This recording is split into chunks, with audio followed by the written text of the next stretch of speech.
without further ado, let's jump into it. How I became a millionaire by 37. So now, guys, as I said, your age does not matter when you start. I've known people start in their 70s and this business done very well. Okay. So if you do wholesaling right, it is not a labor intensive business. It is actually a job you can do from a chair. So if you have a disability, any type of handicap, I'm here to tell you that's one of the other benefits of wholesaling because you can use your mind over your muscle. When I was younger, I used my muscles a lot more. I use them now just because I have to. So, but if you've ever been in a labor job, you understand when you get older, your back starts to break down. If you do wholesaling right, your back never breaks down because you're not doing it. So I want you to understand that when you get into it. So I actually started out when I was 33 years old. Okay. So if you go, okay, well, how do you get 37? Actually, it was I really didn't get crank until around like when I was 34. So 33, I kind of hit I was frustrated and I made a decision.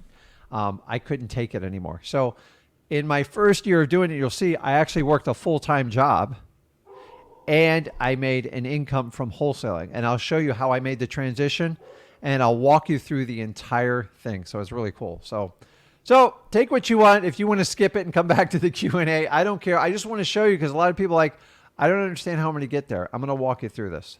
So I started in 2003. If you guys want to hear a fun fact, I used to work for Enterprise Rent-A-Car, Enterprise Leasing. So, where you can be your own boss.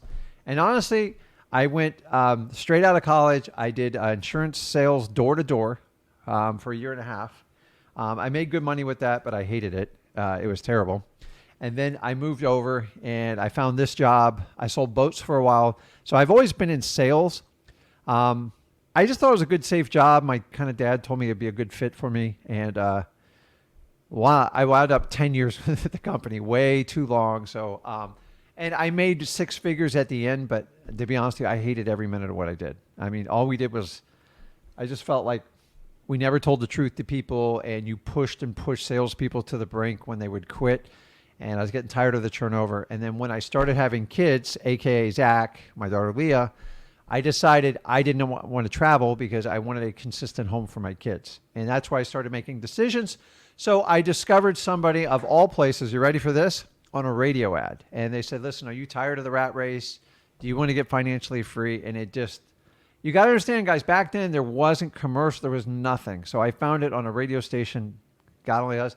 To be brutally honest, I didn't get the best advice in the world. So I went on a journey to try to figure out how to do it. So 2003, I'm trying to figure it out. To be honest with you, I bought some rentals that honestly, they were not really good. They worked out later in life, but I learned how to buy stuff on MLS. So guys, wholesaling really has very little to do with MLS. Anybody who focuses you just on MLS, that is not where you want to start out in wholesaling because that's where everybody goes to bid up properties. And guess what? The highest bidder loses in wholesaling. End of story.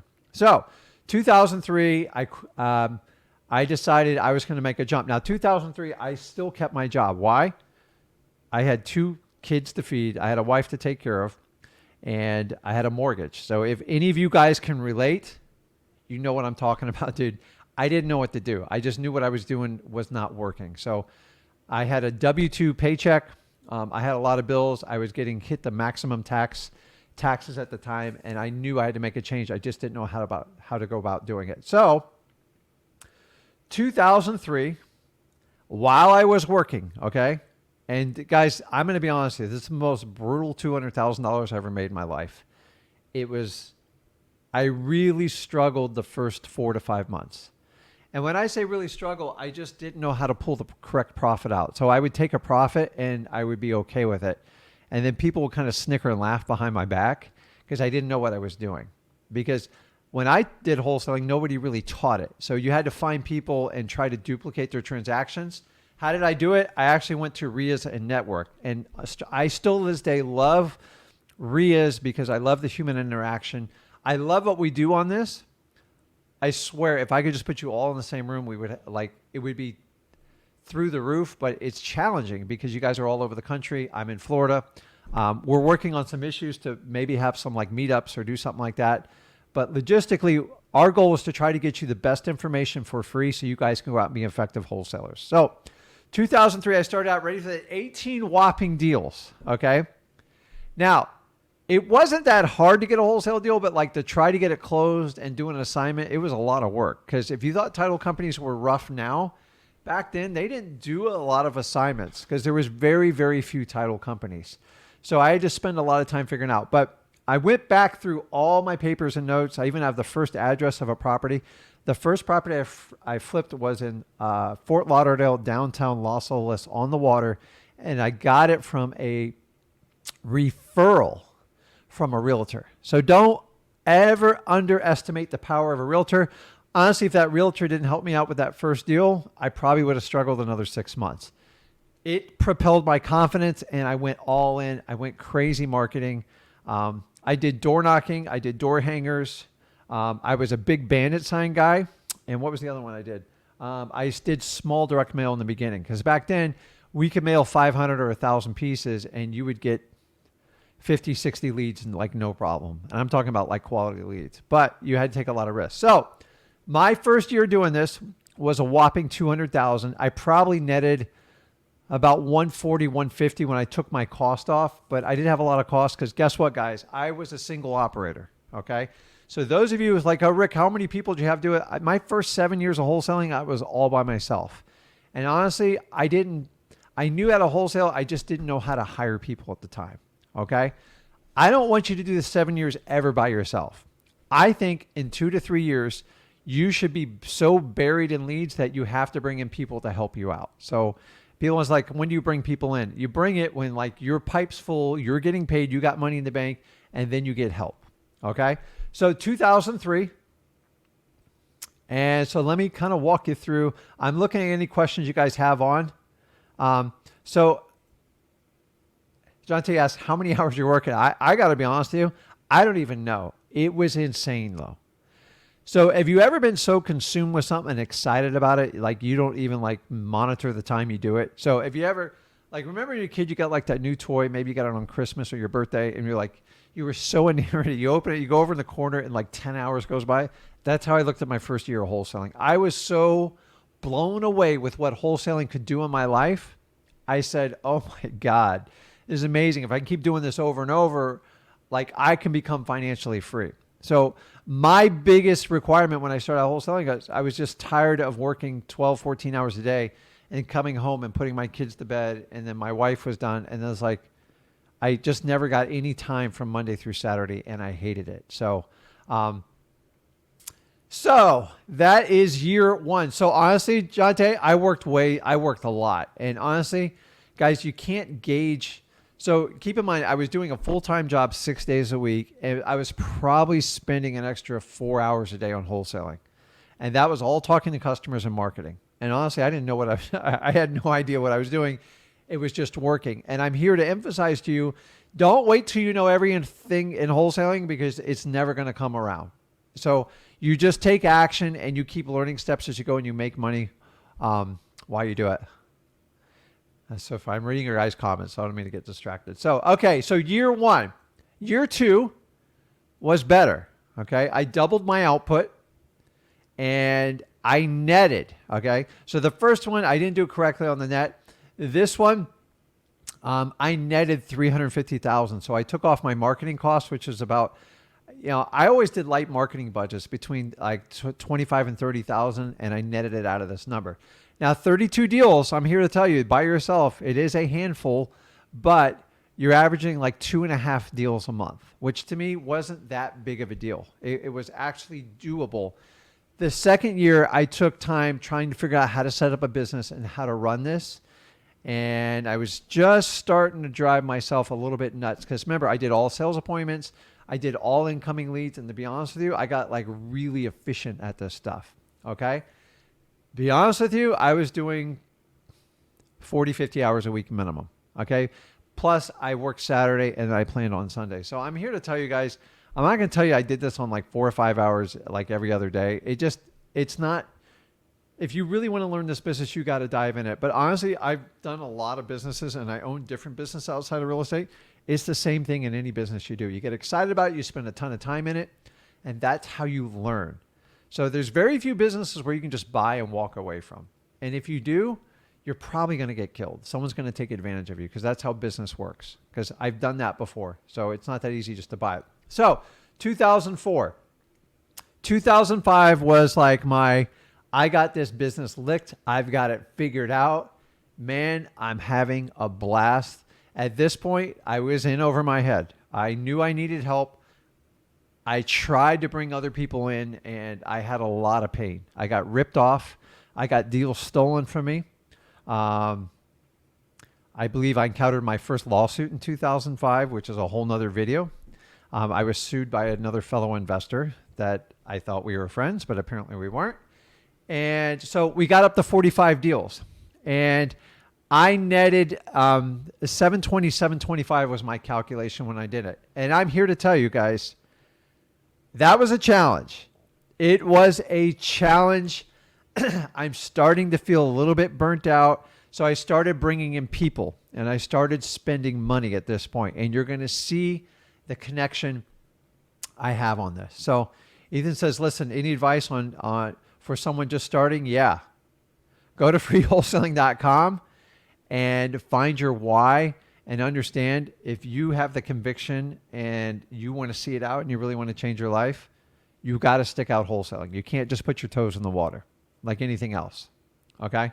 So 2005, it's good. I'm burning out.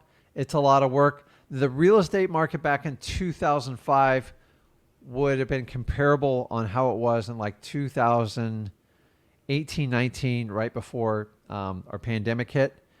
It was really good. So the market was good. I was getting better. And I go, okay, listen, I just want to hit $1 million. How do I hit $1 million? I didn't want to hire a bunch of people because I felt like I wasn't the best communicator at the time. And I wanted to get there like kind of on my own. And to be honest with you, it was probably a mistake at the time. There were so many good people out there that could help you out. It would have helped out wonderfully. So 2006, notice I increased by 5 deals and I went up to 850 grand. And I got a story because 2006, when I really woke up and figured out, okay, there's more to wholesaling than just doing the max amount of deals. And I'm going to walk you through how I did that because it's not always about quantity, guys. Because for almost 4 years, I thought quantity was the answer for absolutely everything, and it's not. So 850, you think I'd probably make a little bit more money at this time. So at this time, I did have a part-time VA, and the VA, I'm not going to say anymore. I recruited my wife to come over and leave her teaching job to help me in Dispo because it came, I just didn't have time to sell the deals and I was giving them away. So, but she worked for free, so I don't really count her towards my overhead. So basically I'm at 1.2 employees because the VA, at the time they were $3 an hour. So 2007, guys, 2007 was the peak of the market before the meltdown happened. The big, so if you're not familiar, way back when, what was it, 10, 12 years ago, there was a mortgage bubble. So the banks were giving mortgages to everyone. It wound up being disastrous. Everyone defaulted on the loans, and you're going to see where the party ended real quick here. So 2007, I did 46 deals. I did less deals. I had basically some core employees, and I made $1,056,000. So, guys, it took me about 3.5 years to really get there. You call it 4. Keep in mind, the first year I had another job while doing that, although I'm not proud of it, but I did make an extra $95,000 with it, but it was all on a W-2 paycheck. So it took me 3.5, 4 years to get to that first $1 million. I'm going to be honest with you. I probably took me 3 years too long, and I didn't have any type of navigation. I have anything to bounce off anybody, and I still did it. And honestly, I fought through a lawsuit. I probably went through 6 or 7 employees while I did this. I fired good people. I hired bad people. I made every mistake you could humanly possibly. So I'm not looking for you to duplicate what I do. Like, I just want to kind of give you a barometer in what's happening. Now, you guys all know what happens next, right? 2008 hits. I got to tell you, the carpet got pulled out from under me because there was very few buyers because the prices were so high for real estate, and it took buyers like a year and a half to actually it took sellers a year and a half to 2 years to accept that their properties weren't worth $1 million anymore. Does it sound familiar, guys? I'm here to tell you, we are going kind of through that exact scenario right now. Prices are rolling back, inventory's creeping up, and cash buyers are like, okay, I need a really good deal. So this is how it's relatable, okay? The problem is I got stuck with one way of doing business, and it kind of backfired on me. So from 2008 on, for about 6 months, I struggled to sell really anything. I'm going to be honest with you. I was frustrated, and I was selling deals. I was normally making $30,000, $40,000. I was taking $5,000 and $6,000 assignments. Now, the good news is I survived, but I buried my ego and took what I did to have to pay my bills because the one thing I didn't do right during this, and I want you guys to understand this, it's not always how much you make, it's how much you keep at the end of the day.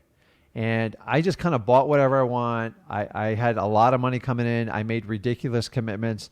I bought a house out by the beach, a vacation home. I bought like really nice cars. Stupid. Like, honestly, I really regret it. It set me way back. And I'm here to tell you, not only do you have to learn how to make the $1 million, but more importantly, you got to learn how to keep it and how to work through it. And I've worked my lessons through. I'm at 20 years now. And honestly, I'm at the point where I get it. Sometimes I think it takes me longer to grasp concepts, but once I get it, like I'm locked in. But remember, I started at 33. So if any of you guys out there in your teens or your 20s, you have such a head start on a guy like me, it is like you can do amazing things. So if you're starting out before 33, you're so far ahead of me, you are going to do better than I am. I am so confident.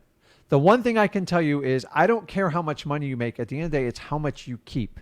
Now, I'm not one of those guys where I tell you to live under a rock because tomorrow's not guaranteed, but you can't be going out and buying things that you know that you can afford now, but you don't know what a rainy day is for tomorrow. So that's my story. I want you to understand probably the biggest takeaway from wholesaling that I've learned really in the last 20 years is quality versus quantity.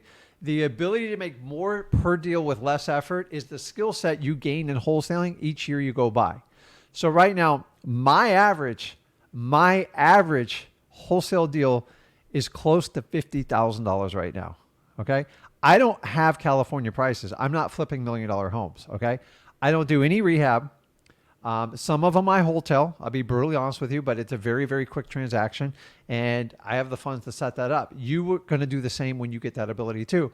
In the beginning, that first 4 years, 90% of what I did was 100% on wholesaling and assignments because I had no money. I had no way to fund them, and hard money was brutal. I tried it a few times, and I didn't make a lot of money. So I love quality over quantity. Anybody who preaches to you about the amount of deals they do, ignore it. It's regardless. It's done as an ego thing, and they're typically going to try to sell you something.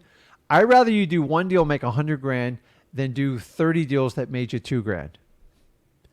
It's just simple math. How hard do you have to work when you do it? And you got to understand it. That was probably my biggest takeaway. So the things I learned when I first became a millionaire, I stopped focusing on quantity and quality rules. I can tell you hands down, that is probably the biggest single takeaway that I can share with you in my journey. And it's the one thing that probably took me about 12 years to completely understand. So I stopped focusing on quantity, quality. Okay. Focus on the net, not the gross. What do I mean by that?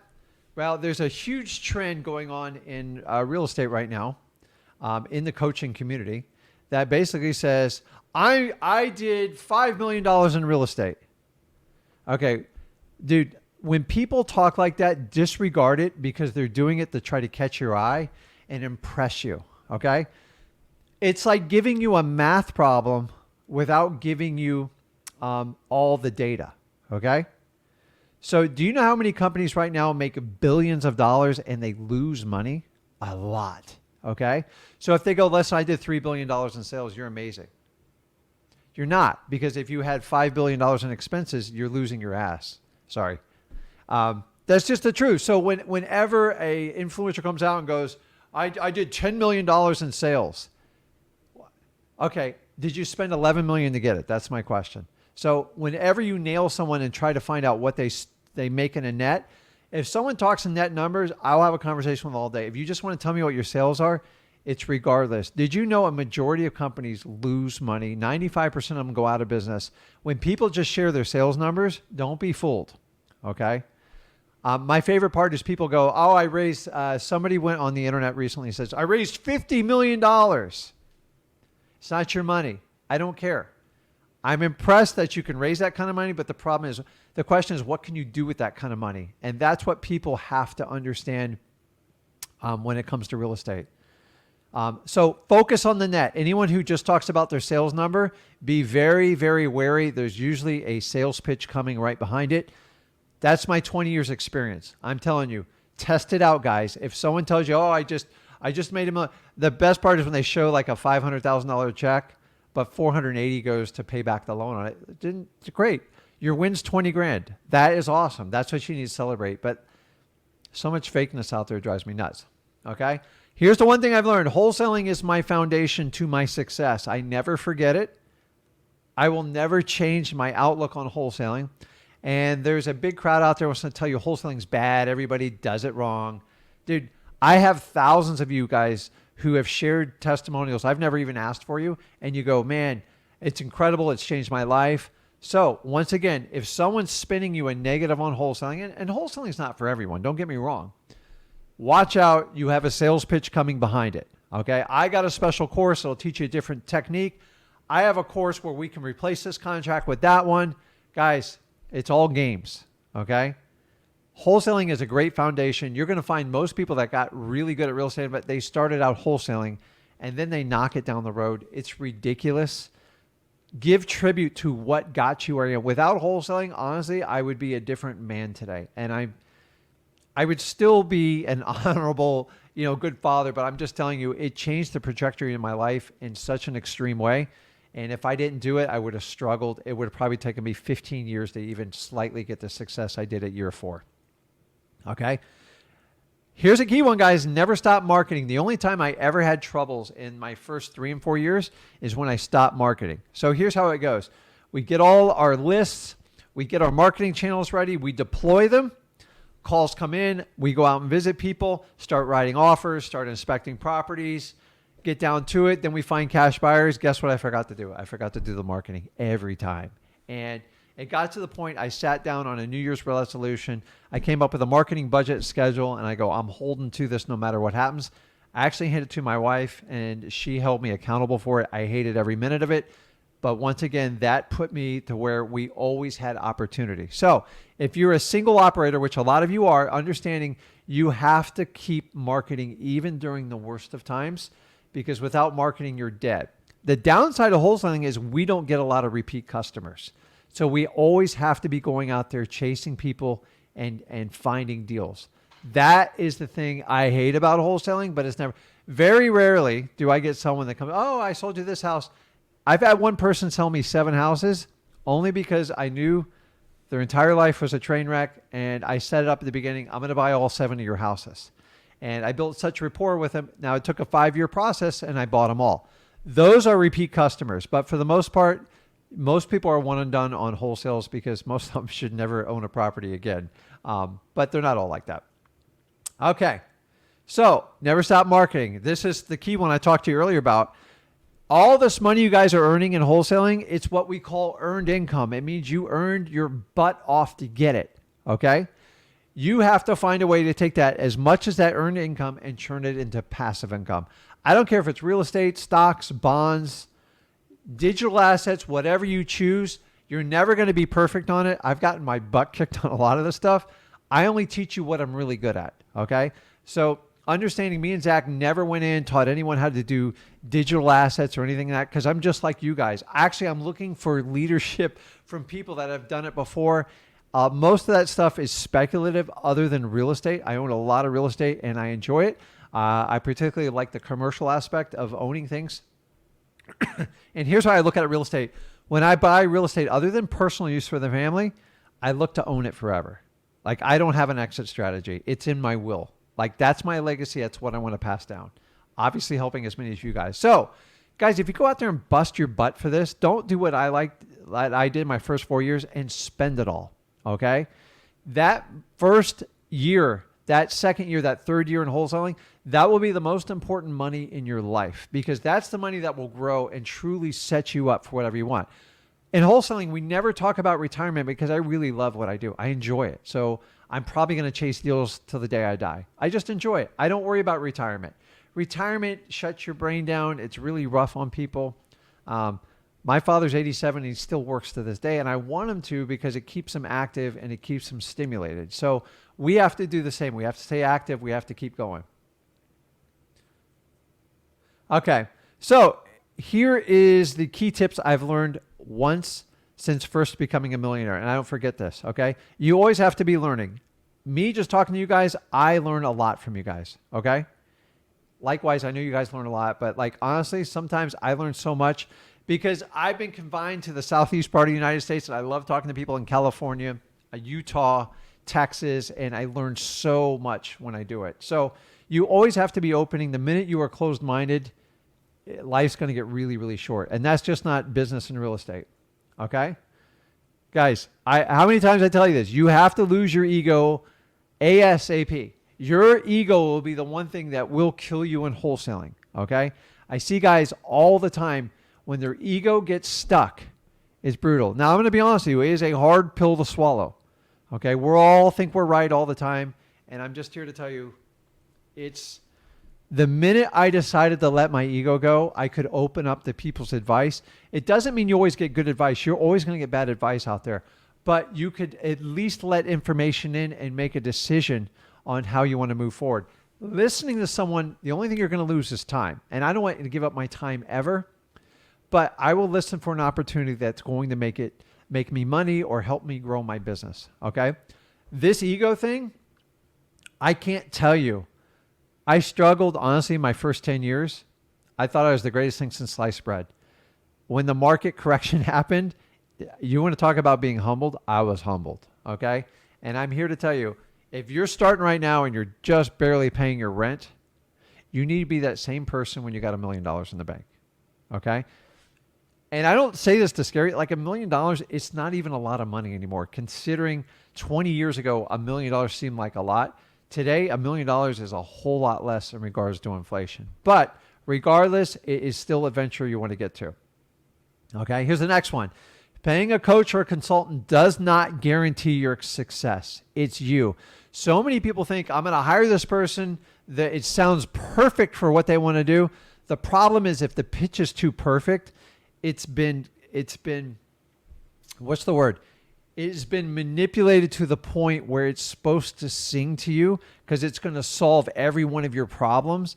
And if you buy it, all your problems are solved. Okay. If the message sounds too good to be true, 9 times out of 10 it is. If someone goes, hey, listen, are you tired of wholesaling? Are you tired of being like every other investor and getting beat up? I have a much easier way to do it. And you just pay full price for the property and you'll still make the same amount of money. Now, in theory, that sounds perfect. Awesome. The reality on that, I don't think any of that's true. Some of it's true, but you're going to have to put that same concerted effort to do that as you are wholesaling. So you might as well learn the core foundation first. Here's what I've experienced. People that try to skip wholesaling, like I like it, but I don't want to compete and do all that. I don't want to do cold calling. I don't want to knock on doors. I don't want to mail. And then they try something else first. Most of the time they fail because you're avoiding the task that is most painful, which is learning the core of wholesaling. The cool thing about wholesaling is you learn how to talk to people. You talk to sellers, obviously. You talk to buyers. You talk to title companies. You talk to lawyers. You talk to everybody. You talk to realtors. And you're going to have to do that in all areas of real estate investing. So you might as well take the one that minimizes your risk, maximizes your return, and wholesaling is 100% it. So whenever I see somebody who has a pitch, I have a way around wholesaling. No, you don't. You got a course to sell. Just tell me what the course is and I'll let you know if I'm in. Oh, I have to do a discovery call? Let me guess. There's going to be a salesman on the other side. Listen, I'm okay with hiring consultants and stuff. my theory, and I know Zach agrees along with me, is learn wholesaling as a foundational start to your real estate investing. Put the money in your bank. My suggestion is get to 100 grand and then make decisions which way you want to spend your money. Okay. Or you can go straight to $1 million like I did, drive yourself a little bit nuts. But I don't want you to take 4 years to get there. A lot of you can get there in 2 or 3 years. Okay. Let's see what else. Gross sales is a smokescreen. Beware. Someone tells you I sold $10 million in real estate. It means nothing.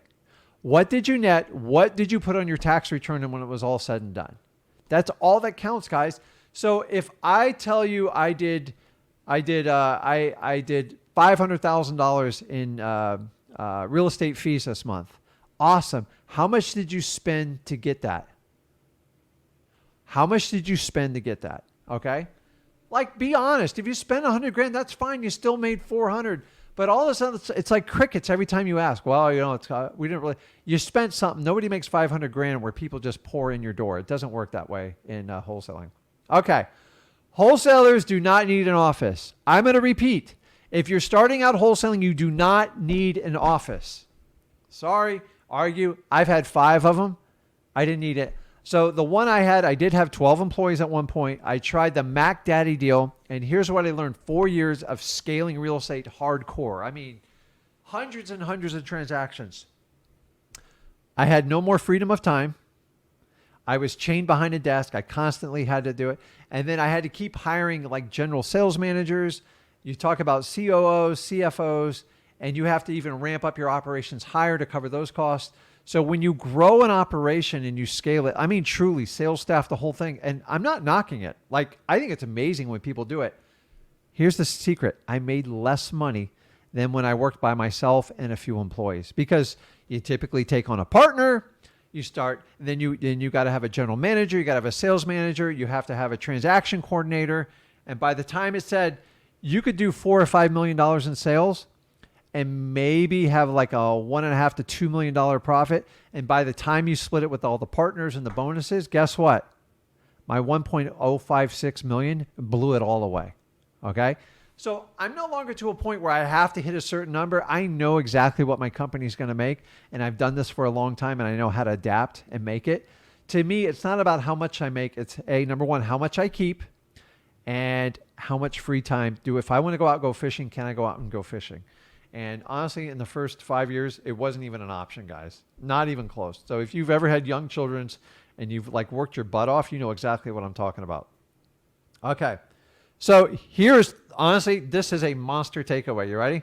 I stopped trying to look wealthy and I decided to become wealthy. Okay. Now, I didn't figure this out till year 3.5, 4. Okay. I did it all wrong in the beginning, guys. I spent it all. So if you take anything away from this, I want you to understand, like, I'm human just like everybody else, but you have to not only change your thinking about real estate, you have to change your thinking about how this world operates. Everything out there most of the stuff out there is trying to fulfill your needs. That's how marketing works. But the problem is you have to have short-term pain for long-term pleasure. And we do it opposite in society. So I want you to read this line again. I stopped trying to look wealthy and I decided to become wealthy. If you can write that on your bathroom mirror, on your wall, if you convince your spouse, your boyfriend, your girlfriend, your kids, once they understand that, and I taught that, Zach, at an early age because I made a mistake. I taught my daughter, I taught my wife, and we went through some painful lessons is, what do I mean by looking wealthy? When you lease like a high-end Mercedes and it looks really cool and you're paying $950 a month and you're basically renting the car, who are you impressing? You're not impressing me. Oh, you're going to impress the Joneses next door. I get it. Okay. Guys, I don't own a mortgage on like the personal houses I own. Like, I remember when I paid off my mortgage, I'm like, oh my God, this is the ultimate freedom. And I'm just here to tell you, when you decide to become wealthy, no one's going to see it at first. You actually have to build the house from inside out. Okay. Everybody looks at like your house, your car. Don't ever judge a person by the car they drive or the house they own, because the smart ones live well below their means. And to be honest, I've lived well out of my means more times than I care to share. And I've just stopped that bad habit. One day you got to go, okay, I can't do it anymore. Don't kick yourself enjoy what you have and go, listen, if it does not make a better financial future for me, I don't want to do this. Now, guys, I'm not telling you not to go on vacation. I'm not telling you to like make your kids starve. I'm just telling you, do you really need that Mercedes? Could you go buy a Honda Accord? Honda Accord's nice. I have a Honda Accord. I like it. Okay. If you shouldn't, listen, if you can't afford the car or you're struggling with the monthly payments, you're probably buying too much of a car. Go buy a used car. Like, you've got to make stuff work. I know you're going to get some crap from your neighbors, but honestly, you better start figuring out that fight now, because if you keeping up with the Jones, you're never going to get ahead. And when you make your money wholesaling, you're going to spend most of your time trying to look wealthy. Honestly, a 2 to 3 year sacrifice, you don't have to look wealthy and you live well below your means, you will become very wealthy quick. Wealth is a measurement between how much money you make and how little you spend. The wider that gap, the wealthier you are, the more room you have. Okay. Now, I will tell you this, in wholesaling, I'm a big fan of having a 3 to 6 month cushion for bills, because we don't get a paycheck on a weekly basis. So once you get off that crack of a paycheck, you know what I'm talking about, you have to have a buffer. Now, if you're a little more conservative, you go 6 to 9 months. Don't go past 12 months, because you got to make that money work for you. Guys, I'm telling you, take this one. Stop trying to look wealthy and decide to become wealthy. It will change your outlook on life. Okay. And then here's a big one. At some point, you have to sit down and just become accountable to yourself. I should say yourself. It says myself. Oh, well. What do I mean by that? You know for a fact, if you sit there and tell yourself lies and it doesn't come true, it's what breaks you down as a person. Forget what other people think about you and all that. That's a whole nother conversation. You know, if you make a commitment to yourself and you break it, like say, listen, I'm taking my daughter to this play on Saturday at 4 p.m. You committed to her, you've publicly committed, and then you come up with some lame excuse. Oh, I got to work. There's nothing more important than your family. And then you got to look at yourself in the mirror and go, I just broke a promise to the person, one of the people I love the most in my life. You got to do the same level in wholesaling. Okay. If you committed to go, okay, I'm going in full and I'm never going to stop marketing. You stop marketing, you're only lying to yourself. So the first thing to become accountable is make sure you're telling yourself the truth. And the next thing is go, okay, I screwed up. This is how I'm going to fix it. And here's how I'm going to prevent it from happening again.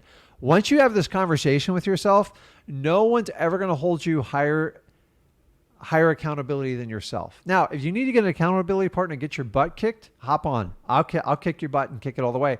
But you got to teach yourself to hold yourself accountable, because you have more conversations with yourself than anybody else out there. Okay? And then last but not least, you guys, life's too short. You got to have fun. Like, Rick, how do I have fun wholesaling? Dude, just have fun. Get people to smile, get people to laugh. People that are extremely difficult outside of sellers, move on with your life. And some sellers, there's not enough money in the world to deal with them. Like, there's some problems you just can't deal with in wholesaling. Remember, you're a part-time psychologist. You're sometimes a cop. You're definitely a welfare worker. And a lot of times you're a psychiatrist with these people. Because every time I go, you have got to be kidding me. My favorite thing in the world is sit down with my salespeople, and they tell me the stories going on. I go, you got to be kidding me. And ask them all the time. I go, can I get in the car? Can I go meet this person? They go, watch it. She has like multiple personalities. So by the way, I've dealt with so many people with multiple personalities. Not that I'm an expert on it, but I understand how they think. It's crazy. I didn't even think it existed until I met people. And like we knew the day we had to meet with them, talk to them. We even talked to their family members and the title company to make sure we weren't going to have an issue. So, guys, that is it. Let me get off of here.